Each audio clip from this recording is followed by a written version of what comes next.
15 अप्रैल 2023 की सुबह उत्तर प्रदेश के रामगढ़ गांव में राम भरोसे नाम का एक बूढ़ा मछुआरा रोज की तरह अपना जाल देखने के लिए गंगा नदी में अपनी नाव लेकर निकला। जब वो अपने जाने पहचाने रेतीले किनारे पर पहुंचा तो उसने अचानक किनारे से कुछ ही दूर एक बड़ा सफेद थर्माकोल का बक्सा तैरता हुआ देखा। पहली नजर में उसे लगा कि ये किसी की फेंकी हुई मछली की पेटी होगी, लेकिन जैसे जैसे वो करीब गया उसे कुछ अजीब लगा। बक्सा काले रंग के टेप की कई परतों से इतनी कसकर लपेटा हुआ था कि अंदर कुछ भी देखना नामुमकिन था।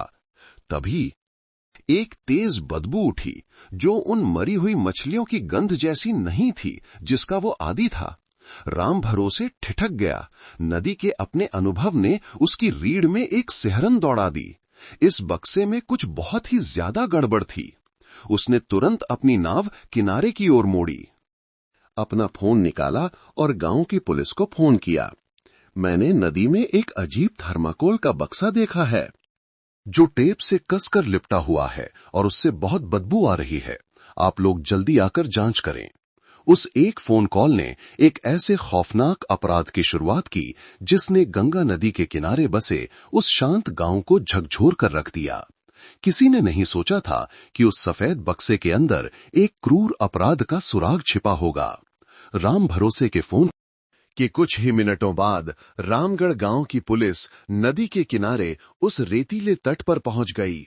जिज्ञासु लोगों की भीड़ किनारे पर इकट्ठा होने लगी, लेकिन सभी को दूर रहने के लिए कहा गया। सुबह का शांत माहौल अचानक भारी और अजीब हो गया। किनारे से थर्माकोल के बक्से तक एक रस्सी फेंकी गई। लाइफ जैकेट पहने दो पुलिस अधिकारी सावधानी से नाव पर चढ़कर बीच धारा में गए।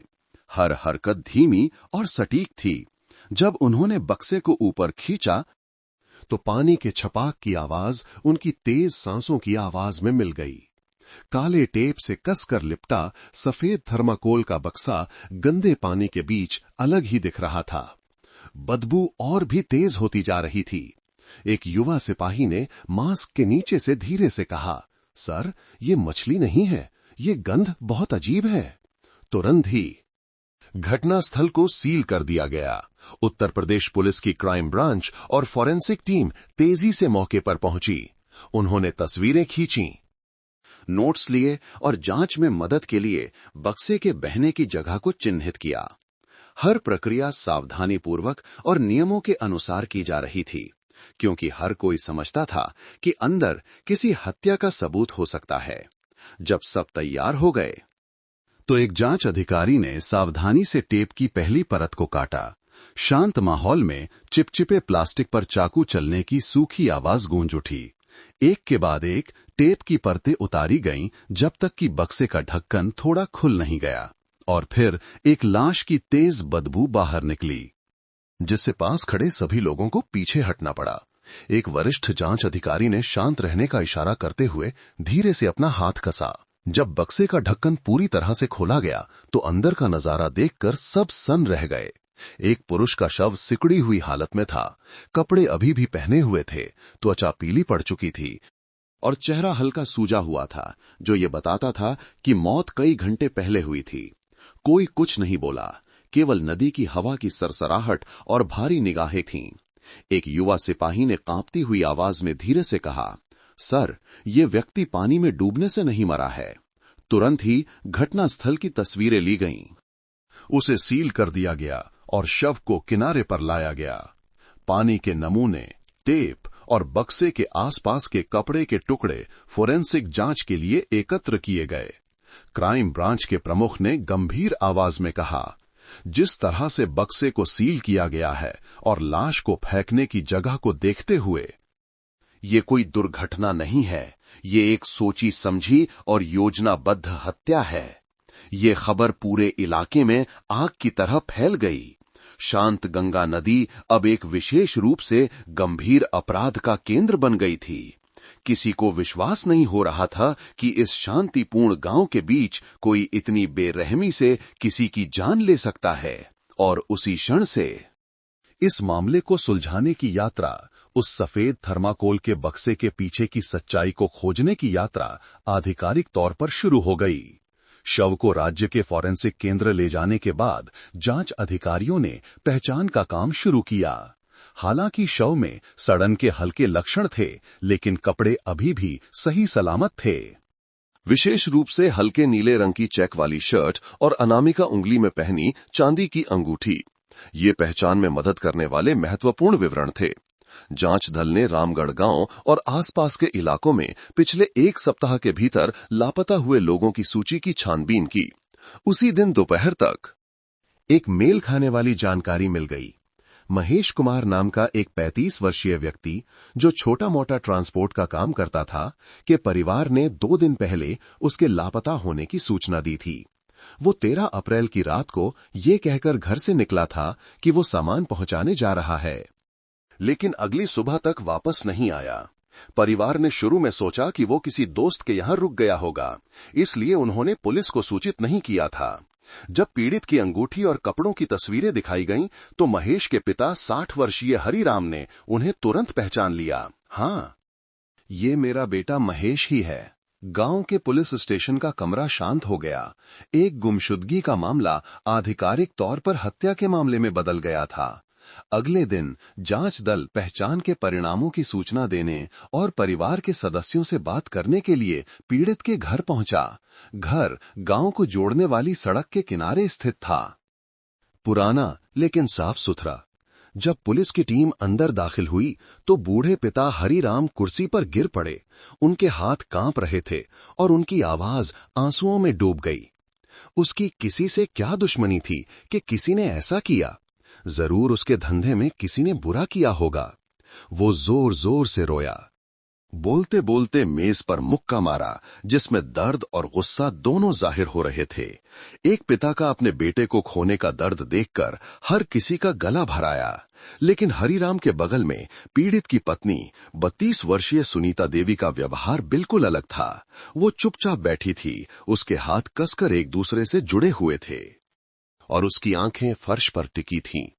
हालांकि उसकी आंखें लाल थीं, लेकिन आंसू नहीं बह रहे थे। बस एक तनावपूर्ण और डरा हुआ भाव था, जैसे वो कुछ छिपाने की कोशिश कर रही हो। जब एक अधिकारी ने धीरे से पूछा, क्या आप जानती हैं कि उस रात महेश कहां गया था? उसने बस धीरे से अपना सिर हिलाया। उसकी आवाज कांप रही थी। मुझे नहीं पता। उसने कहा कि वो सामान पहुंचाने जा रहा है और फिर वापस नहीं आया। जवाब सुनने में सामान्य था, लेकिन उसकी हिचकिचाहट, नजरें चुराना और कांपता हुआ शरीर जांचकर्ताओं के ध्यान में आ गया। एक युवा सिपाही ने फुसफुसाया, वो डरी हुई है, लेकिन किस बात से? इस बीच हरिराम लगातार उन लोगों के बारे में जानकारी दे रहा था जिनकी उसके बेटे से दुश्मनी हो सकती थी। उसने तो कुछ लोगों का नाम भी लिया जिनका महेश के साथ पैसों को लेकर विवाद था, ताकि जांच का ध्यान बाहर की ओर जाए। जैसे जैसे बातचीत लंबी होती गई, परिवार के दोनों सदस्यों के बीच का विरोधाभास और भी स्पष्ट होता गया। एक पिता जो जोर जोर से रो रहा था, बहुत कुछ बोल रहा था और जांच को दूर भटका रहा था। एक पत्नी जो चुप थी, जिसकी आंखों में घबराहट और डर भरा था। इस अंतर ने अनुभवी जांचकर्ताओं को ये महसूस कराया कि इस घर के अंदर ही कुछ गड़बड़ है। पहली पूछताछ के बाद एक जांचकर्ता ने गहरी सांस ली। ये मामला इतना सीधा नहीं है। कभी कभी अपराध आंसुओं के पीछे ही छिपा होता है और वास्तव में उन असामान्य प्रतिक्रियाओं से जांच की दिशा बदलने लगी। अब हत्यारे को केवल बाहर ही नहीं, बल्कि पीड़ित के परिवार के अंदर भी खोजा जा रहा था। गांव के पुलिस स्टेशन में पीड़ित के परिवार के साथ पहली पूछताछ सावधानी से की गई। जांचकर्ता जानते थे कि ऐसे मामलों में शुरुआती बयान अक्सर महत्वपूर्ण सुराग छिपाते हैं और सबसे छोटे विरोधाभासों को उजागर करने की सबसे अच्छी जगह होते हैं। सबसे पहले 60 वर्षीय हरिराम से पूछताछ की गई, जो पीड़ित के पिता थे। हरिराम ने हर विवरण स्पष्ट रूप से बताया। उस रात हम दोनों बाप बेटे ने कुछ पैक शराब पी। उसने कहा कि वो थक गया है और जल्दी सोने चला गया। मैं बाहर लिविंग रूम में टीवी देख रहा था और देर रात उसे बंद किया। पूरी रात मैंने किसी को घर में आते जाते नहीं सुना। सुबह जब मैं उठा तो वो वहां नहीं था। मैंने सोचा कि वो शायद जल्दी सामान पहुंचाने चला गया होगा। उसकी आवाज एक समान थी, जिसमें गहरी सांसें मिली हुई थीं। उसकी आंखें लाल थीं और हर वाक्य स्वाभाविक और सुसंगत लग रहा था। एक ऐसे पिता के लिए जो अभी अभी अपने बेटे को खो चुका था, शायद कुछ ज्यादा ही सुसंगत। उसने खुद ही आगे बताया, वो ट्रांसपोर्ट का काम करता था। उसने कुछ लोगों को पैसे उधार दिए थे जो उसे वापस नहीं मिल रहे थे।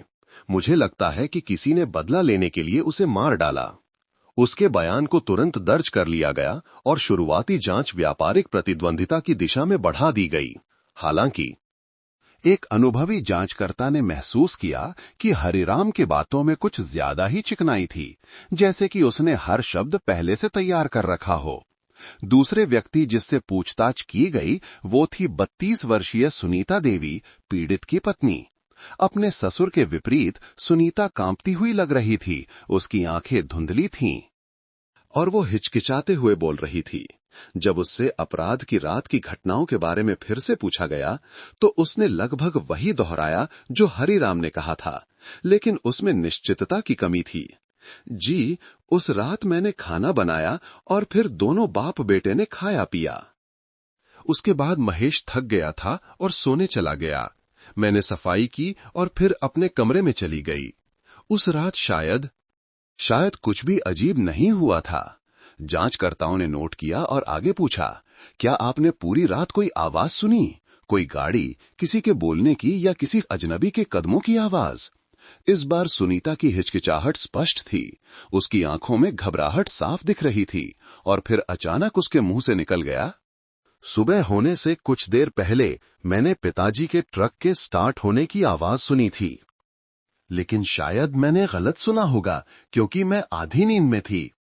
इस वाक्य ने पूरी जांच टीम को एक दूसरे को देखने पर मजबूर कर दिया। पिताजी के ट्रक के स्टार्ट होने की आवाज, ये विवरण हरिराम के बयान से पूरी तरह से विरोधाभासी था कि वो पूरी रात बाहर नहीं गया था। अगर ट्रक सुबह के करीब स्टार्ट हुआ था तो उसे कौन चला रहा था? अगर ये हरिराम नहीं था तो उसने इतनी दृढ़ता से क्यों कहा कि कोई अंदर या बाहर नहीं गया? और अगर वो खुद ही ड्राइवर था तो वो इतनी देर रात कहां गया था? हर सवाल को रिपोर्ट में सावधानी से नोट किया गया। एक जांचकर्ता ने धीरे से कहा, हो सकता है कि ये पहली कड़ी हो जो जांच की असली दिशा खोले। पूछताछ के बाद जब सुनीता कमरे से बाहर निकली तो उसकी आंखें अभी भी डरी हुई थीं, जैसे वो अपने दिल में कोई ऐसा बोझ लिए हुए हो जिसे वो बता नहीं सकती। बाहर इंतजार कर रहा हरिराम लगातार जांच की प्रगति के बारे में पूछ रहा था। पुलिस से आग्रह कर रहा था कि मेरे बेटे के दुश्मनों को ढूंढो। उसकी ये अत्यधिक उत्सुकता और ट्रक के बारे में विरोधाभासी विवरण ने पूरी विशेष टीम को इस बयान को अब एक सामान्य बयान के रूप में नहीं देखने पर मजबूर कर दिया। उसी दोपहर फॉरेंसिक टीम को हरिराम के ट्रक की जांच करने का आदेश दिया गया। साथ ही ये भी पता लगाने के लिए कि क्या पड़ोस में किसी ने अपराध की सुबह के समय ट्रक के स्टार्ट होने की आवाज सुनी या देखी थी। मामला धीरे धीरे अपनी पहली दरारें दिखाने लगा था। यह अब केवल व्यापारिक प्रतिद्वंद्विता की कहानी नहीं रह गई थी, बल्कि पीड़ित के घर के भीतर ही एक दर्दनाक रहस्य छिपा हो सकता था। आपराधिक मामलों में फोरेंसिक विज्ञान पीड़ित की अंतिम आवाज होती है, जहां मौत तब बोलती है जब व्यक्ति चुप हो जाता है। 3 दिन बाद जब महेश कुमार के शव की जांच की गई तो राज्य पुलिस की फोरेंसिक लैब से अंतिम रिपोर्ट विशेष जांच दल को भेज दी गई और उस निष्कर्ष ने अपने सूखे शब्दों के साथ मामले की पूरी तस्वीर बदल दी। इससे पहले बहुत से लोग सोचते थे कि पीड़ित की मौत डूबने से हुई होगी, क्योंकि शव नदी में तैरते एक थर्माकोल के बक्से में मिला था। लेकिन जांच रिपोर्ट ने इस सिद्धांत को पूरी तरह से खारिज कर दिया। विशेषज्ञों ने पुष्टि की कि फेफड़ों में पानी नहीं था, डूबने से मौत का कोई संकेत नहीं था। इसके बजाय रिपोर्ट ने 3 महत्वपूर्ण निष्कर्षों की ओर इशारा किया। हर विवरण एक भयानक सच्चाई का टुकड़ा था। पहला, पीड़ित की मृत्यु नींद की गोलियों के जहर और गला घोंटने से हुई थी। महेश के पेट में पैथोलॉजिस्ट ने नींद की गोलियों की उच्च खुराक पाई, जो एक स्वस्थ व्यक्ति को कुछ ही मिनटों में कोमा में भेजने के लिए पर्याप्त थी। पीड़ित की गर्दन पर एक गहरा, मजबूत और लगातार निशान था, जो एक पतली लेकिन मजबूत रस्सी के अनुकूल था, शायद पैराशूट कॉर्ड या पतली रस्सी। निशान बताते थे कि पीड़ित का गला तब घोंटा गया था जब वो जीवित था, लेकिन विरोध करने में असमर्थ था क्योंकि उसे दवा देकर बेहोश कर दिया गया था। इसका मतलब था कि हत्यारा इरादतन था, तैयार था और बहुत शांत दिमाग से काम किया था। ये कोई अचानक आया गुस्सा नहीं था, कोई दुर्घटना नहीं थी, बल्कि एक सावधानीपूर्वक योजनाबद्ध हत्या थी। दूसरा, मौत का समय परिवार के बयानों से मेल खाता था। शव के तापमान, मांसपेशियों की अकड़न और सड़न के शुरुआती संकेतों के आधार पर फॉरेंसिक ने मौत का समय लगभग 14 अप्रैल की रात 11 बजे निर्धारित किया। ध्यान देने योग्य बात यह है कि ये वही समय था जब बयानों के अनुसार महेश अपने पिता और पत्नी के साथ घर पर था। इस संयोग ने एक ठंडा संदेह पैदा किया। अगर महेश उस समय सीमा में मरा था और घर में कोई अजनबी नहीं आया था, तो हत्या किसने की थी? क्या हत्यारा उसी घर में था? तीसरा, पीड़ित के नाखूनों के नीचे रहस्यमयी भौतिक साक्ष्य माइक्रोस्कोप से बारीकी से जांच करने पर तकनीशियनों ने पीड़ित के नाखूनों में फंसे नीले काले रंग के कपड़े के कुछ बहुत छोटे रेशे पाए। ये एक संकेत था कि उसने अपने अंतिम क्षणों में विरोध किया था। घर के सभी कपड़ों और वस्तुओं से मिलान करने पर पीड़ित की कोई भी चीज उस रंग के कपड़े से मेल नहीं खाती थी। ये साबित करता था कि कपड़ा किसी और का था। बहुत संभव है कि उस व्यक्ति का जिसने सीधे तौर पर महेश की हत्या की थी। विशेषज्ञों ने तुरंत नमूना सहेजा, इसे सामग्री, रंग और सुरक्षात्मक कपड़ों या औद्योगिक कपड़े से मेल खाने की संभावना के लिए भेजा। ये सुराग अगली जांच की दिशा तय करेंगे। जब विशेष जांच दल ने जांच रिपोर्ट पढ़ी, तो बैठक का कमरा कुछ सेकंड के लिए शांत हो गया। एक वरिष्ठ जांचकर्ता ने धीरे से कहा, अगर ये सब सच है, तो हत्यारा पीड़ित को अच्छी तरह से जानता था। उसकी दिनचर्या जानता था और घर के अंदर बिना कोई गड़बड़ी के निशान छोड़े हत्या को अंजाम दिया। इसका मतलब है कि वो घर का ही कोई व्यक्ति है। संदेह भरी निगाहें एक दूसरे से मिलीं। टेप से लिपटा थर्माकोल का बक्सा, एक ऐसा उपकरण जो केवल ट्रांसपोर्ट के व्यवसाय वाले परिवार में हो सकता है। मौत का समय उस समय से मेल खाता है जब पूरा परिवार एक साथ था, और नाखूनों के नीचे अजीब कपड़े का निशान एक मूक आरोप की तरह था। सब कुछ एक ही दिशा में इशारा कर रहा था, एक दर्दनाक दिशा जिस पर कोई विश्वास नहीं करना चाहता था। लेकिन सच्चाई हमेशा के लिए छिपाई नहीं जा सकती। उस क्षण से विशेष जांच दल ने आधिकारिक तौर पर जांच की दिशा बदल दी। महेश के परिवार के सदस्यों पर ध्यान केंद्रित किया। वे समझते थे कि उन आंसुओं के पीछे एक ऐसा अपराध छिपा हो सकता है जिसे खून के रिश्ते से ढका गया था। फॉरेंसिक जांच के नतीजों से विशेष जांच दल ने ये निष्कर्ष निकाला कि हत्यारा लगभग निश्चित रूप से परिवार का ही कोई सदस्य था। मौत के समय से लेकर पेट में नींद की गोलियों और नाखूनों के नीचे अजीब कपड़े के रेशे तक, सभी सुराग एक ऐसे व्यक्ति की ओर इशारा कर रहे थे जिसकी पीड़ित तक आसान पहुंच थी और जो विशेष रूप से महेश की हर आदत को अच्छी तरह से जानता था। लेकिन उस घर में हत्या किसने की और असली मकसद क्या था, इसका जवाब खोजने के लिए विशेष जांच दल ने गुप्त रूप से पीड़ित के परिवार के सभी रिश्तों की जांच शुरू की। रिश्तेदारों से लेकर पड़ोसियों तक उनका तरीका बहुत सूक्ष्म था। कोई शोर शराबे वाली पूछताछ नहीं, बस धीरे धीरे पूछताछ करना, कहानियों को रिकॉर्ड करना जैसे कि वे सामान्य बातचीत कर रहे हों। और उन्हीं सामान्य सी लगने वाली कहानियों से एक अजीब तस्वीर धीरे धीरे सामने आने लगी। कई पड़ोसियों ने कहा कि हरिराम का परिवार काफी अलग थलग रहता था। हरिराम की पत्नी कई साल पहले गुजर चुकी थी। उसका स्वभाव तानाशाही, गुस्सैल और रूखा था, लेकिन वो घर में अपनी सत्ता दिखाना पसंद करता था। और उसका बेटा महेश एक शांत, कम बोलने वाला व्यक्ति था, जो छोटा मोटा ट्रांसपोर्ट का काम करता था, अक्सर दूर सामान पहुंचाने जाता था और हफ्तों तक घर से बाहर रहता था। एक पड़ोसी ने याद किया, जब भी महेश बाहर होता, हरिराम आंगन में घूमता रहता। कभी अपनी बहू को पानी लाने के लिए कहता, तो कभी उसके कमरे में जाकर उससे बात करता। कई बार मैंने उस बेचारी सुनीता को सिर झुकाए तनाव में देखा, जबकि वो हंसता बोलता रहता था जैसे कुछ हुआ ही न हो। एक अन्य व्यक्ति ने और भी सीधे कहा, जिस तरह से हरिराम अपनी बहू को देखता था वो एक पिता की नजर नहीं लगती थी। शुरू में जासूसों ने इसे केवल संदर्भ के लिए नोट किया, लेकिन जैसे जैसे उन्होंने और कहानियां इकट्ठी की, हरिराम और उसकी बहू सुनीता देवी के बीच एक असामान्य संबंध और भी स्पष्ट होता गया। किसी ने तो यह भी दावा किया कि उसने हरिराम को शाम के धुंधलके में आंगन में सुनीता का हाथ पकड़े हुए देखा था, या देर रात उसके कमरे की खिड़की के पास खड़ा देखा था। जब इन सभी विवरणों को एक साथ जोड़ा गया तो पूरी विशेष जांच टीम सिहर उठी। व्यक्तिगत रिकॉर्ड के माध्यम से जांचकर्ताओं को पता चला कि हरिराम की पत्नी की बीमारी से जल्दी मृत्यु हो गई थी जब महेश केवल 20 साल का था। तब से वो अपने बेटे और बहू सुनीता के साथ रहता था। शुरू में वो अपने बच्चों और पोते पोतियों की देखभाल करने वाला एक आदर्श पिता था, लेकिन समय के साथ उसका व्यक्तित्व अजीब तरह से बदल गया। वो अक्सर बेवजह गुस्सा और ईर्ष्या करने लगा और विशेष रूप से अपनी बहू पर अत्यधिक नियंत्रण रखने लगा। एक जासूस ने टिप्पणी की, वो ये स्वीकार नहीं कर सकता था कि घर में उसके बेटे की भी कोई आवाज हो।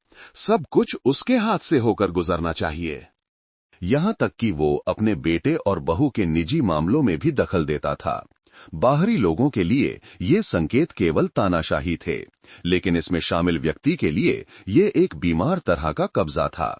जैसे जैसे जांच गहरी होती गई, जासूसों ने महसूस किया कि इस घर में संघर्ष केवल पिता और पुत्र के बीच नहीं था, बल्कि एक युवा बहू की पीड़ा और भय भी था, जिसे एक तानाशाही ससुर के दबाव में रहना पड़ रहा था।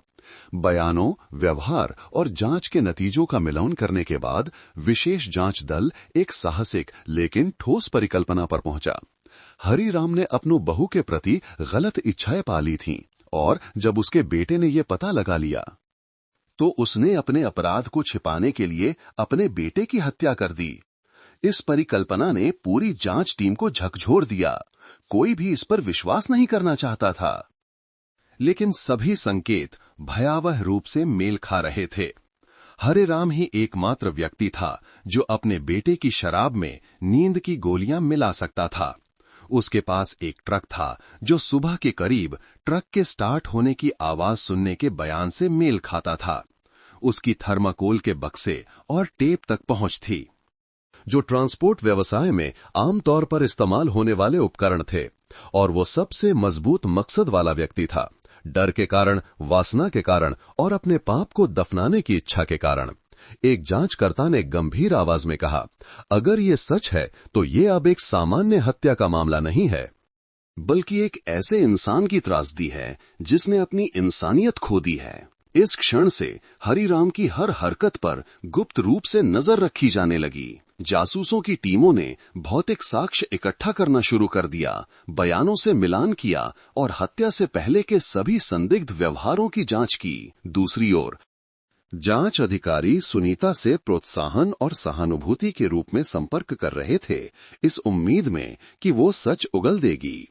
वे समझते थे कि अगर ये परिकल्पना सही थी तो वो महिला अत्यधिक भय में जी रही थी, अपने विकृत ससुर से डरती थी, अपने बच्चों को खोने से डरती थी और अपने पाप के उजागर होने से डरती थी।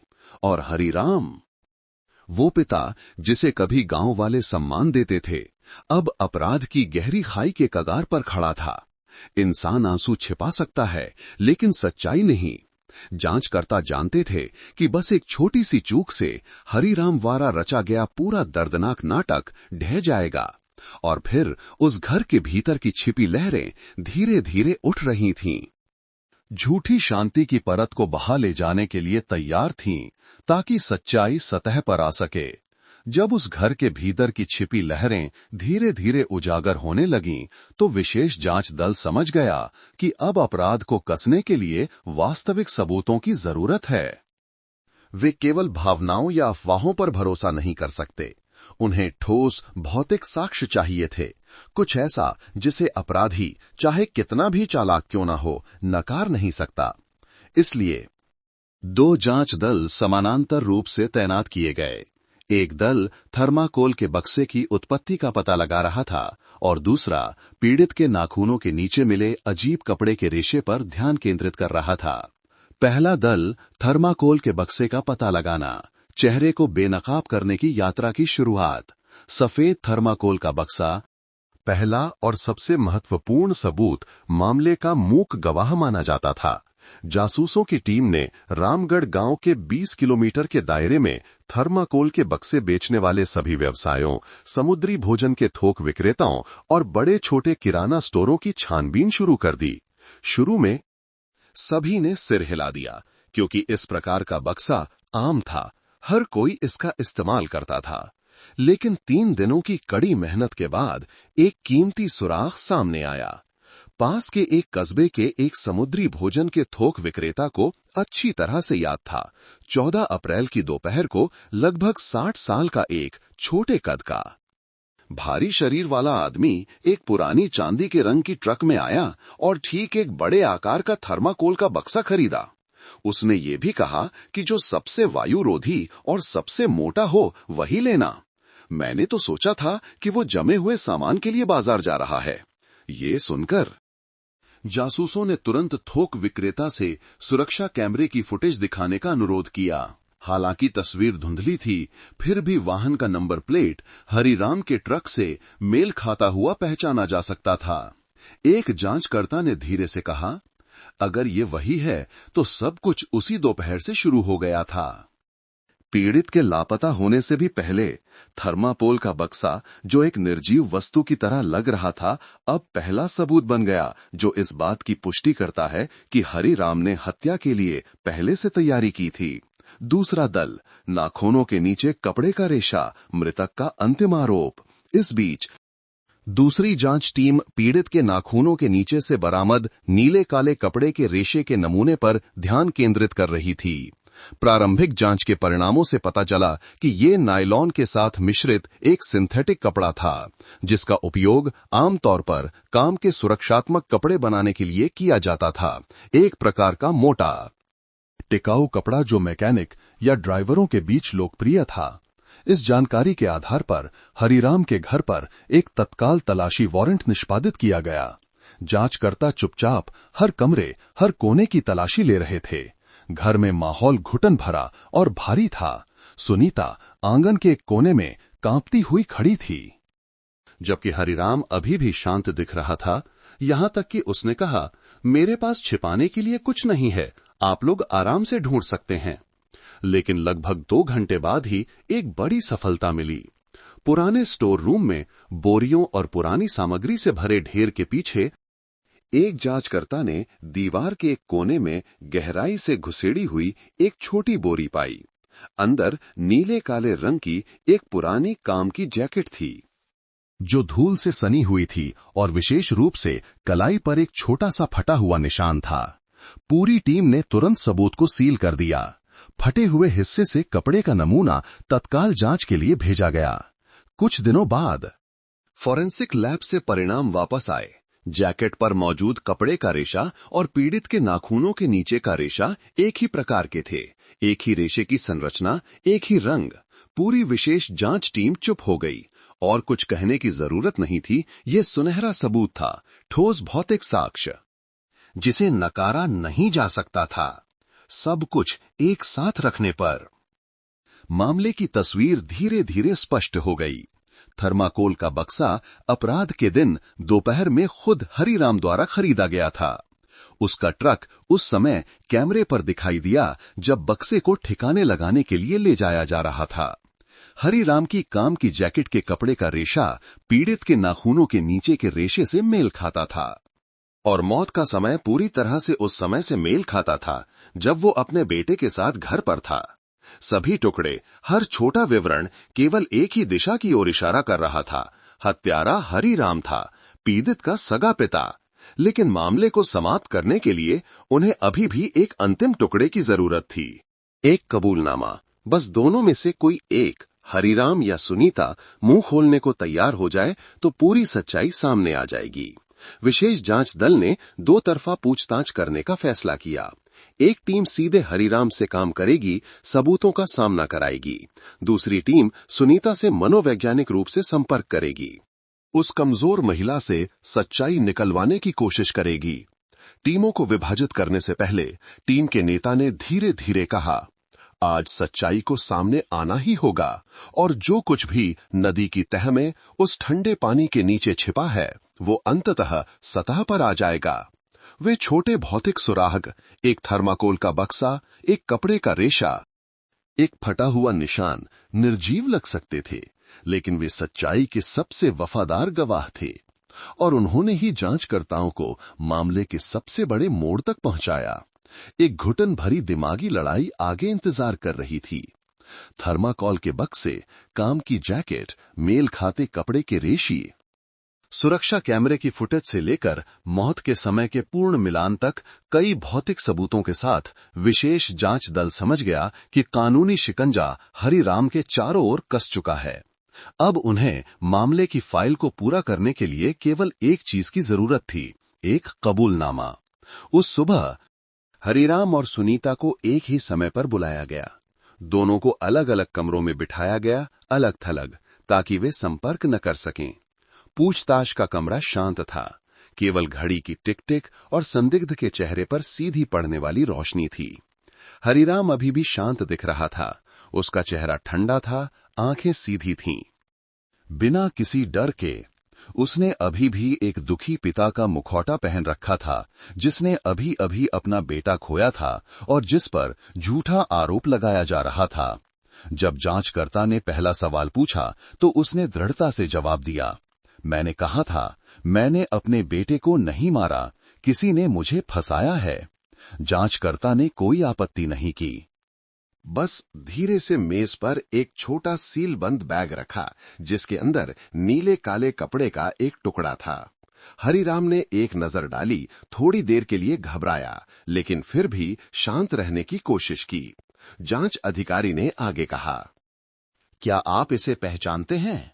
ये आपके बेटे के नाखूनों के नीचे से मिला कपड़े का नमूना है। जांच से पता चला है कि ये आपके घर में मिली काम की जैकेट से मेल खाता है। आपकी जैकेट।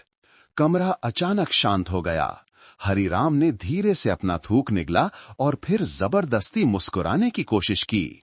वो जैकेट बहुत से लोग पहनते हैं। मैंने उसे लंबे समय से स्टोर रूम में रखा था, कौन जानता है। जांचकर्ता ने धीरे धीरे समुद्री भोजन के थोक विक्रेता के कैमरे से ली गई एक और तस्वीर खोली, जिसमें उसे अपराध के दिन ट्रक से थर्माकोल का बक्सा खरीदने आते हुए दिखाया गया था। ये आप ही हैं, है ना? इस बार हरिराम का चेहरा पीला पड़ गया। उसकी आंखें लगातार घूम रही थीं। उसने गहरी सांस ली और फिर बहाना बनाया, हाँ, मैंने बक्सा खरीदा था, लेकिन सामान रखने के लिए। मुझे नहीं पता था कि मेरा बेटा उसके अंदर है। जांचकर्ता ने उसे नहीं टोका, बस धीरे से एक और तस्वीर रखी, उसके ट्रक की तस्वीर, जो अपराध की सुबह नदी के किनारे की सड़क से गुजर रही थी। हर तस्वीर एक ठंडी, निश्चित हथौड़े की चोट की तरह थी। हरिराम को पसीना आने लगा, लेकिन उसने अपनी आवाज बनाए रखने की कोशिश की। मैं बस ताजी हवा के लिए नदी की ओर गया था। मैंने कुछ भी गलत नहीं किया। उस समय जांचकर्ता ने सीधे उसकी आंखों में देखा, धीरे धीरे हर शब्द बोला, हरिराम जी, हम आपको बातों से दोषी नहीं ठहरा रहे हैं, हम आपको सच्चाई से दोषी ठहरा रहे हैं। और सच्चाई उन चीजों में है जिन्हें आपने सोचा था कि कोई नहीं ढूंढ पाएगा। हरिराम चुप हो गया, उसका चेहरा झुक गया और फिर ऊपर उठा। उसकी आंखों में घबराहट और चुनौती का मिश्रण था। दिमागी लड़ाई घंटों तक चली, लेकिन वो अभी भी एक सताए हुए पिता के मुखौटे के पीछे छिपकर अपने अपराध से इनकार करने की कोशिश कर रहा था। उसी समय बगल के कमरे में एक महिला जांचकर्ता सुनीता देवी के सामने बैठी थी। कोई तेज रोशनी नहीं थी, कोई चीख पुकार नहीं थी, बस सहानुभूति से भरी एक नरम आवाज थी। सुनीता जी, मैं समझती हूं, ऐसे संघर्षपूर्ण घर में रहना आपने जरूर बहुत कुछ सहा होगा। सुनीता ने अपना सिर झुका लिया। उसके हाथ एक दूसरे में उलझे हुए कांप रहे थे। आंसू बहने लगे, लेकिन वो अभी भी चुप थी। जांचकर्ता ने एक समान और गर्मजोशी भरी आवाज में आगे कहा, मैं आपसे एक अपराधी की तरह सवाल नहीं करना चाहती। मैं बस चाहती हूं कि आप अपने बच्चों के बारे में सोचें। अगर आप चुप रहती हैं, तो वे किस तरह की यादों के साथ बड़े होंगे? एक पिता जिस पर झूठा आरोप लगा, एक मां जो जेल में है, और दादाजी। सुनीता फूट फूट कर रो पड़ी। उसकी सिसकियां गले में ही अटक गईं। मुझे नहीं पता कि क्या कहना है। सब कुछ बहुत आगे बढ़ गया है। जांचकर्ता ने उसे नहीं टोका, बस धीरे से टिश्यू का डिब्बा उसकी ओर खिसका दिया। कोई आपको दोष नहीं देगा। लेकिन कभी कभी चुप रहना भी एक अपराध होता है। यह वाक्य उस मनोवैज्ञानिक प्रहार की तरह था जिसने सुनीता के चुप्पी के खोल को तोड़ दिया, जिसे वो इतने समय से बनाए हुए थी। उसने अपना चेहरा अपने हाथों में छिपा लिया और जोर जोर से रोने लगी। फिर सिसकियों के बीच उसने हर याद को बताना शुरू कर दिया, जिसे वो भूलने की कोशिश कर रही थी, अब एक भयंकर लहर की तरह वापस आ रही थी। मुझे बहुत समय से मजबूर किया जा रहा था। वो मुझे चैन से नहीं रहने देते थे। मैं डरती थी, लेकिन कहने की हिम्मत नहीं थी। उस रात महेश को पता चल गया। वो गुस्से से पागल हो गया। उसने सब कुछ उजागर करने की धमकी दी। मैंने उससे विनती की कि ऐसा ना करे, लेकिन वो ससुर दौड़े आए। उन्होंने अपने बेटे को मेरे सामने ही मार डाला। कमरे में हवा थम सी गई। जांचकर्ता चुपचाप बैठी रही, बस धीरे से सिर हिलाती रही ताकि सुनीता सब कुछ बता सके। उसके बाद उन्होंने मुझे घटनास्थल साफ करने पर मजबूर किया। मैं डर गई थी। मैंने वही किया जो उन्होंने कहा। उन्होंने लाश को रात में ले जाकर थर्माकोल के बक्से में डाल दिया। मैं बस रोती रही। मैंने किसी को बताने की हिम्मत नहीं की।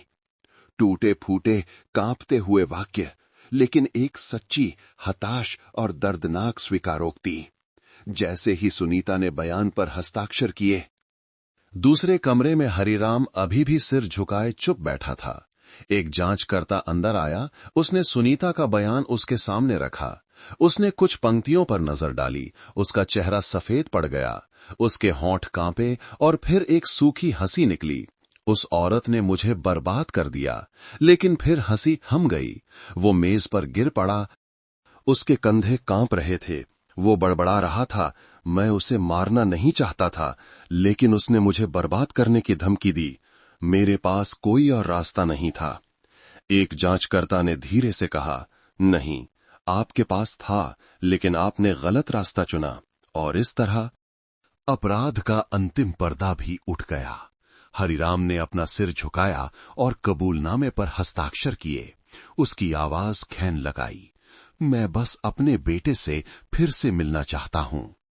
चाहे कहीं भी हो, वह दिमागी लड़ाई एक भारी चुप्पी में समाप्त हुई। एक पिता ने वासना और डर के कारण अपने ही बेटे को मार डाला। एक बहू ने कमजोरी और हताशा के कारण अपराध की अनचाही गवाह बन गई। और उस दिन जांच एजेंसी के छोटे से कमरे में न्याय को चीखने चिल्लाने या हिंसा की जरूरत नहीं पड़ी।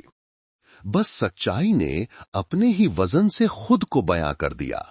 घंटों की तनावपूर्ण दिमागी लड़ाई के बाद आखिरकार सच्चाई सतह पर आ गई, नग्न, भयावह, लेकिन अकाट्य।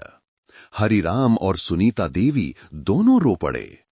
हर कोई अपने अपने कमरे में। उनके कहे शब्द उन अंतिम टुकड़ों की तरह थे जिन्होंने एक बर्बर अपराध की पूरी तस्वीर को जोड़ दिया।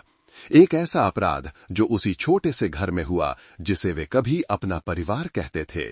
सुनीता के बयान के अनुसार हरिराम और उसके बीच गलत संबंध 1 साल से भी पहले शुरू हुए थे।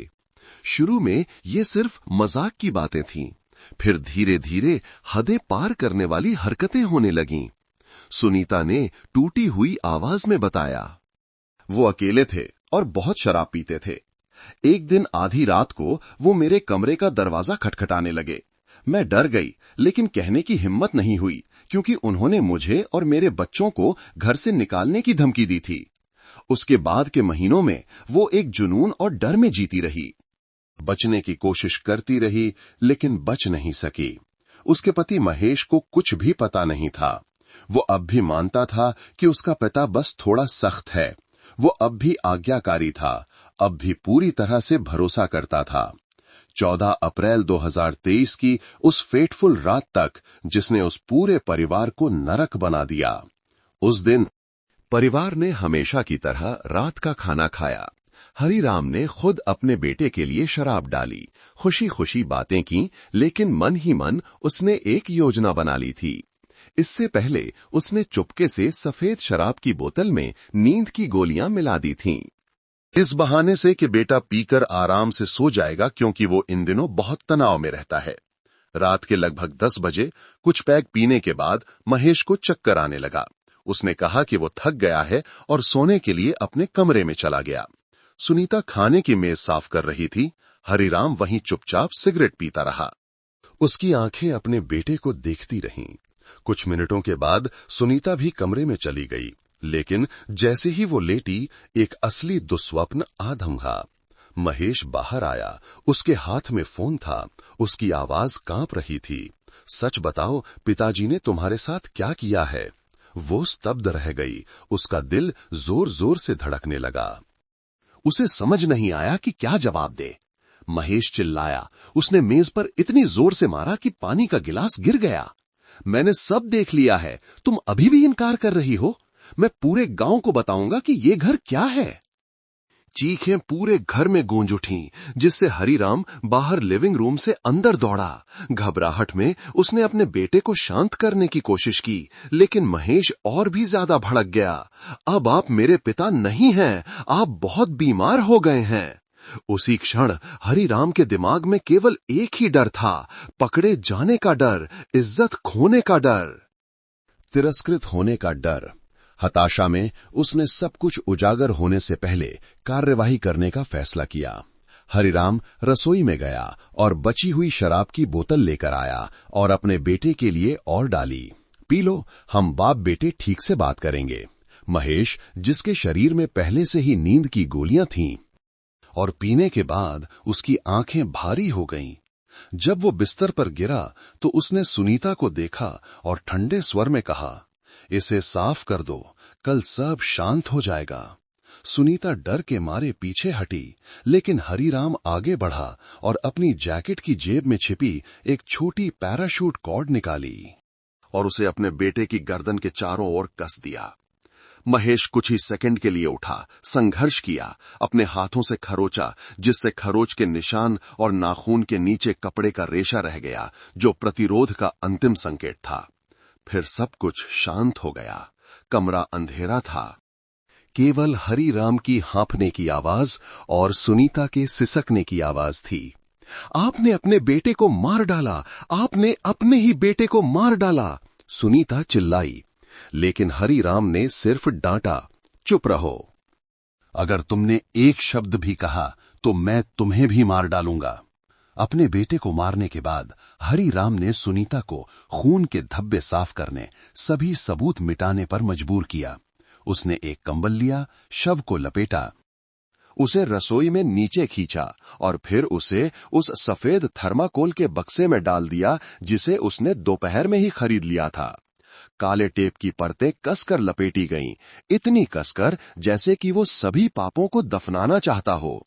सुबह होने से कुछ देर पहले उसने शव वाले बक्से को ट्रक से नदी के किनारे पहुंचाया। उस गहरे पानी वाले हिस्से में रुका जहां वो और उसका बेटा कई बार जाल डालते थे।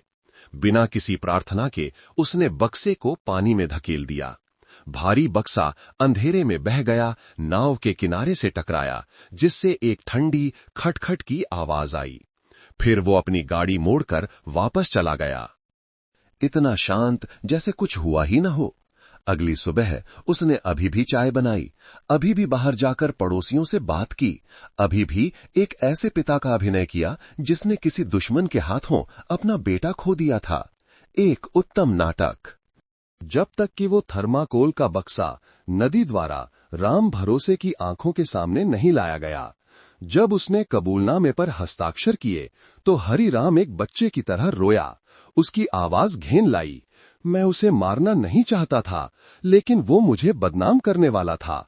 उसने पुलिस को बताने की धमकी दी। मैं डर गया और अपना आपा खो बैठा।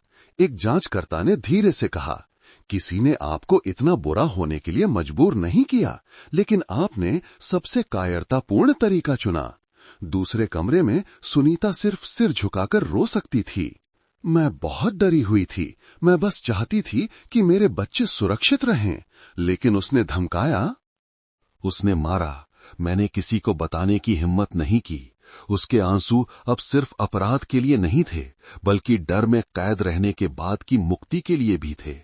जब अंतिम बयान पूरा हो गया तो जांचकर्ता चुपचाप कमरे से बाहर निकल गए। कोई भी खुश नहीं था, क्योंकि भले ही न्याय की जीत हुई थी, ये एक कड़वी जीत थी। एक पिता ने अपने बेटे को पैसे या दुश्मनी के लिए नहीं, बल्कि अपनी बीमार वासना और उजागर होने के डर से मार डाला। एक महिला जो अंत तक धकेल दी गई थी, जीवित रहने के लिए चुप रही और फिर अपने जीवन के सबसे भयानक अपराध की गवाह बन गई। पूछताछ कक्ष की दीवार पर रोशनी अभी भी जल रही थी। दो लोगों की छाया डाल रही थी, एक जिसने सब कुछ खो दिया था और एक जिसने अपनी इंसानियत खो दी थी। और कहीं उस शांत गंगा नदी के किनारे पानी अभी भी बह रहा था, जैसे कि उस फेटफुल रात की कहानी को हमेशा के लिए दोहरा रहा हो। एक अक्षम्य अपराध और एक अकाट्य सच्चाई।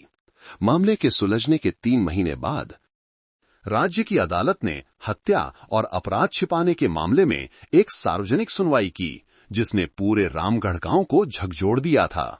सुबह से ही लोग अदालत के गेट के दोनों ओर खड़े थे। हर कोई उस पिता को अपनी आंखों से देखना चाहता था जिसने अपने बेटे को मार डाला था। एक ऐसा अपराध जिस पर उन्होंने पहले कभी विश्वास नहीं किया था। अदालत का माहौल भारी और शांत था। केवल पेड़ों से गुजरती हवा की सीटी और फर्श पर चप्पलों के घिसटने की आवाज थी। आरोपी हरिराम जब कोर्ट रूम में दाखिल हुआ तो उसका चेहरा मुरझाया हुआ था, आंखें धसी हुई थीं, बाल सफेद हो गए थे, चेहरा उदास था। लेकिन किसी को भी उसमें अब उस दयालु पिता की छवि नहीं दिखी जो वो कभी हुआ करता था। पीछे सुनीता देवी चुपचाप बैठी थी। उसकी आंखें शून्य थीं, उसके हाथ कसकर एक दूसरे से जुड़े हुए थे। दर्शकों की सीटों पर राम भरोसे, जिसने उस दिन थर्माकोल का बक्सा खोजा था, भी मौजूद था। उसका चेहरा गंभीर था, उसकी आंखें लाल थीं। जब अभियोजक ने आरोप पत्र पढ़ा तो कमरा सांस रोके हुए था। हर शब्द सुनने वालों के दिलों में एक चाकू की तरह चुभ रहा था। हरि राम द्वारा अपने बेटे को नींद की गोलियां मिली शराब पिलाने से लेकर रात में उसका गला घोटने और फिर लाश को नदी में फेंकने का दृश्य बनाने तक सब कुछ ठंडे सटीक तरीके से सुनाया गया, बिना किसी लाग लपेट के। मौजूद लोग सब चुप थे। कई ने अविश्वास में सिर हिलाया। एक बूढ़े व्यक्ति ने गहरी सांस ली। हे भगवान, कोई पिता अपने ही बच्चे को कैसे नुकसान पहुंचा सकता है? जब अंतिम शब्द कहने के लिए कहा गया तो हरि राम ने सिर झुका लिया। उसकी आवाज कर्कश थी। मैं जानता हूं कि मुझे माफ नहीं किया जा सकता। मैं बस उम्मीद करता हूं कि मेरा बेटा जहां भी हो ये समझे कि मैं अब इंसान नहीं रहा। मुझे मेरे अंदर के अंधेरे ने निगल लिया। इस वाक्य ने पूरे कोर्ट रूम को पूर्ण मौन में डाल दिया। किसी ने उस पर दया नहीं की, लेकिन हर कोई इस त्राजदी पर क्रोधित महसूस कर रहा था जो वास्तविक जीवन में हुई थी। विचार विमर्श के बाद अदालत ने हरि राम को हत्या के आरोप में मौत की सजा और सुनीता देवी को अपराध छिपाने के जुर्म में 3 साल की कैद की सजा सुनाई। हथौड़े की खट खट खट की आवाज ने सुनवाई समाप्त कर दी। हरि राम चुपचाप खड़ा रहा। उसके हाथ कांप रहे थे, आंसू उसके झुर्रियों वाले चेहरे पर लुढ़क रहे थे। नीचे की सीटों पर सुनीता रो पड़ी, लेकिन अपने लिए नहीं, बल्कि एक ऐसे परिवार के लिए जो पूरी तरह से बिखर चुका था। सुनवाई के बाद लोग लंबे समय तक चर्चा करते रहे। कुछ नाराज थे, कुछ सहानुभूति रखते थे, लेकिन ज्यादातर को सिर्फ दुख हुआ, क्योंकि ये अपराध किसी अजनबी ने नहीं किया था, बल्कि उसी पिता, पति और पड़ोसी ने किया था जिस पर वे कभी भरोसा करते थे। मामला बंद हो गया, लेकिन इसकी गूंज गांव की हर कहानी में बनी रही। गंगा नदी हमेशा की तरह शांति से बहती रही, लेकिन रामगढ़ के लोगों के लिए हर बार जब वे पानी की सतह को देखते तो उन्हें उस तैरते हुए थर्माकोल के बक्से की छवि याद आती, जो अपराध और देर से हुए पश्चाताप का सबूत था। लोग कहते हैं कि सुनवाई के बाद राम भरोसे, जिसने सबसे पहले इस मामले का पता लगाया था, ने फिर कभी नदी में जाल नहीं डाला। उसने कहा, मैं अभी भी किनारे से टकराते पानी की आवाज सुनता हूं, लेकिन अब ये बहुत ठंडा लगता है, जैसे कि नदी उस पिता की कहानी सुना रही हो, ताकि उन लोगों को चेतावनी दे सके जिनकी आंखें लालच और वासना से अंधी हो गई हैं। ये कहानी सिर्फ एक आपराधिक मामला नहीं है, बल्कि आज के समाज के लिए एक दर्दनाक चेतावनी है। एक परिवार जो शांतिपूर्ण लगता था, केवल वासना और चुप्पी के कारण नरक बन गया। एक आदमी केवल अपनी इज्जत खोने के डर से अपने ही खून को मारने के लिए तैयार हो गया। एक महिला डर और कमजोरी के कारण एक अनचाही साथी बन गई। ये सिर्फ एक हत्या नहीं है, बल्कि नैतिकता और मानवता की त्रासदी है। कहानी के अंत में कथाकार बस एक बात कहना चाहता है, अगर किसी के मन में कोई पाप का रहस्य पल रहा है, तो बहुत देर होने से पहले रुक जाओ, क्योंकि कुछ गलतियां ऐसी होती हैं जिनकी कीमत सिर्फ जान से नहीं, बल्कि पूरे वंश को कभी न धुलने वाले अपमान में दफना कर चुकानी पड़ती है। और इस तरह रामगढ़ में नदी में तैरते थर्माकोल के बक्से का मामला समाप्त हो गया। न्याय हुआ, लेकिन इंसानियत के विश्वास और विवेक पर एक ऐसा घाव रह गया जो कभी नहीं भर सकता, क्योंकि कभी कभी सबसे डरावना दुश्मन हमारे अपने ही घर में रहने वाला कोई अपना ही होता है। आप कहां से हैं और आपको ये कहानी कैसी लगी? मेरी प्रार्थना है कि आप सब हमेशा सुरक्षित और खुश रहें। अगर आपके पास भी कोई दिलचस्प कहानी है तो कृपया कमेंट में हमारे साथ साझा करें, ताकि हम सब उसे पढ़ सकें।